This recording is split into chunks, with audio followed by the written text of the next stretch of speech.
I'm telling the life story of a Lego minifigure, going all the way back from his birth to death. Our story begins in a hospital in Lego City. Push, honey! I'm trying! What a beautiful baby boy. After he arrived, his parents named him George. The baby needed a room to live in, so I built a nursery that has clouds on the walls that were inspired by Toy Story. There's a small crib that looks a bit like a jail cell, and in the corner there's a box of toys, including this stuffed rabbit, a ball to play with, and this small maraca for the baby to shake.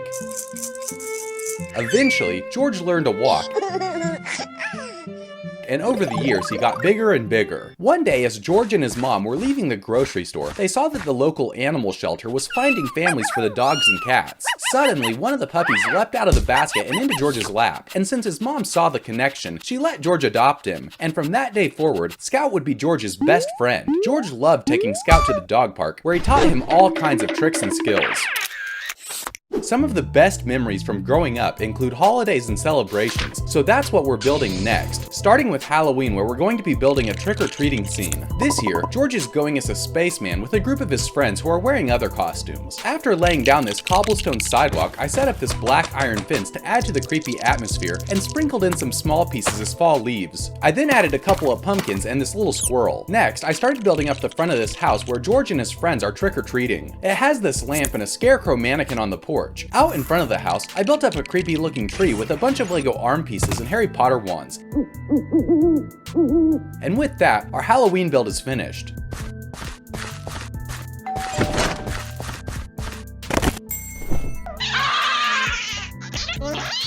Moving on to the next holiday, we have Thanksgiving, where we're going to be building a huge feast. To build the hardwood floor of the kitchen, I used a ton of these textured brick pieces to build a slab that fits perfectly into this area, and then laid down a table that is complete with a Thanksgiving turkey, along with 8 chairs for all of the family members. On the wall, we have some family portraits and this fall decoration, as well as another table of food. And Grandpa's always trying to sneak into the pies. Huh? And since you always learn about the Pilgrims and Native Americans in school, I made a bunch of minifigures of them as an added bonus. I also built up this small turkey as a decoration that's standing in the corner of the kitchen, and I also included this turkey suit guy, who I'm counting as one of George's cousins. And that completes our Thanksgiving build, where all the family is gathered together enjoying all of the delicious food. I couldn't bring up the holidays without making a build for Christmas, so I started by setting up this brick fireplace that has some burning logs as well as a wreath, and it's big enough for Santa to fit inside it. I hung up a couple of stockings that use just 4 pieces each, and on the other side there's a shelf topped with some miniature Christmas trees and a snow globe. In the corner, the Christmas tree is set up on this rug and topped with this golden crown piece. And of course, we have some presents as well. This Christmas, George got a G.I. Joe action figure that he had been asking for months. Last, I added a Christmas rug, left out some cookies and milk for Santa, and included this chair for George's dad. For our last segment, I built George's best birthday memory, the time he had a Star Wars themed party. I set up his giant birthday cake on a table in the middle of the room and placed a red and white banner of flags behind it. George is wearing a Darth Vader costume and his friends are dressed as other characters. For his birthday, he got some lightsabers that him and his friends dueled with. And at the end of the night, they watched one of the movies. And that finishes our display for all of the different holidays. Another part of growing up is getting your first car and learning how to drive, so I built this old red truck that George's dad passed down to him. It has adjustable rear view mirrors and doors, a working tailgate, and a couple of other details. Both George and his dad can fit inside it so that he can give him tips while he's learning. Our next major milestone is George's graduation from high school, so I built up this podium where all the students walk to receive their diplomas. These flags are the school's colors, and in the center of the stage, I placed this podium that has the principal's speech on it that bored everyone half to death in the audience. Blah, blah, blah, blah, blah. When it was his turn, George was scared that he would trip and fall, but he ended up doing just fine. One day, when George was out taking Scout for a walk, he noticed the most beautiful girl he had ever seen. And he knew he had to introduce himself, and before he even realized it, they were getting married. For the wedding rings, I'm using these cool chrome pieces from the Lord of the Rings sets. And to give George some fancy shoes, I'm using these black spike pieces. When I was coming up with the idea for this video, I was partly inspired by the famous board game Life. In it, you spin a wheel like the one from Wheel of Fortune to make your way across a game board that takes you through all of life's major milestones, like getting a job, buying a house, and having kids. So I thought it'd be fun to build some of the cards that are in the game, like this one for for going on a ski trip, so I quickly built up this mountainside for George and Shelby to go skiing on.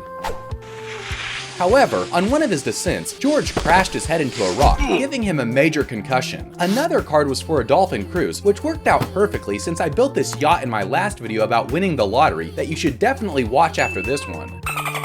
This card is for snorkeling in a coral reef, so I gave George some snorkeling gear and whipped up a small one for him to swim through. And finally, this card is for buying a teepee, so I got to use these two plastic pieces that came from this Lone Ranger set. And after building it, I added a campfire, this hiking backpack, and a sleeping bag all inside of it. The next milestone on our list is buying a house, and for it, I'm gonna try to build the most traditional Lego house I can come up with. I started by outlining the basic shape, and then laid a foundation with these bricks. I set up a porch with these cool grate pieces before building up the walls and windows around all of the sides of the house, and added this dark red chimney on the back that connects to a fireplace on the inside. Speaking of which, the interior has an open floor plan. These couches section off one area, and behind them you'll find a kitchen with custom counters, a refrigerator, a double sink, and a dishwasher where Shelby enjoys trying out new recipes. Oh, hello. I added this corner table with some knickknacks, as well as this bookshelf that uses jumper plates as books because they have ridges in them that help them look distinct. There's a small dining room table for two, and an office setup with this cool laptop piece where George can work from home. Shelby is crafty, so I included some paint supplies for her. The last thing I added on the inside was this bed, and with that we finished the house's interior. After building up the rest of the house's walls, I finished it off by adding these black roof plates that rest in place, and for final touches, I added a flower bed. And I have to say, I think this house definitely looks like a traditional family home.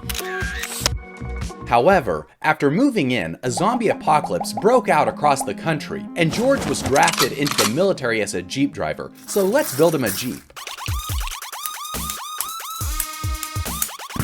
I went with dark green since it's not only a good color for the military, but also a pretty rare Lego color that I don't use often. It has armored plating on top of it, as well as this chain gun.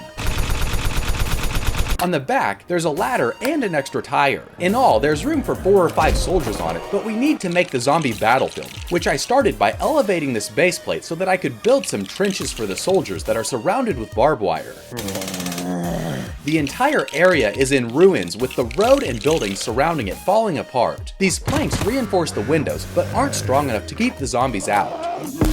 At this industrial site, I added a chain and ladder to give the soldiers different levels of elevation.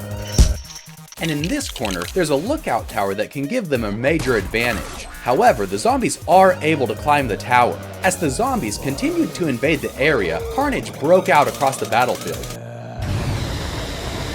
In the chaos of all of it, one of George's men was ferociously attacked. However, George rushed up to save him, and even helped him reattach his arm. George returned home where he received a Presidential Medal for his bravery. And as the years continued, George and Shelby got older and had kids of their own.